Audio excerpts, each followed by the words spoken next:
Islamic গল্প সততার পুরস্কার। এক গরিব যুবক ছিল ইয়াহিয়া। সে রোজ খাটত, কষ্ট করে সংসার চালাত। একদিন সকালে কাজে যাওয়ার পথে রাস্তায় একটা থলে দেখতে পেল। ভেতরে অনেক টাকা, পাশে একটা নোট। এটা আমার সব সঞ্চয়, ফাতেমা বেগম। ইয়াহিয়া ভাবল, ওই বুড়ি মায়ের কত কষ্টের টাকা, নিশ্চয়ই খুব দুঃখ পাচ্ছেন। সে ঠিকানা খুঁজে বের করল, বিধবা ফাতেমার বাড়ি গেল, টাকা ফেরত দিল। ফাতেমা চোখের জল রাখতে পারল না, দোয়া করলেন, আল্লাহ তোমাকে ভালো রিজিক দিক।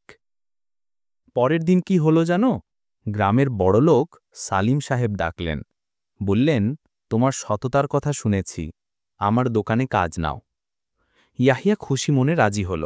সে খুবই পরিশ্রম করল, আল্লাহ বরকত দিলেন। কয়েক বছর পর ইয়াহিয়া নিজেই হল বড় ব্যবসায়ী। এখন সে গরিবদের সাহায্য করে, যেমন একদিন সে ফাতেমাকে সাহায্য করেছিল। শিক্ষা: ১. সততা সব সময় সেরা পথ। ২. আল্লাহ সত্যবাদীদের ভালোবাসেন। ৩. ভালো কাজের পুরস্কার মিলবেই। নিশ্চয়ই আল্লাহ সত্যপরায়ণদের সাথে আছেন।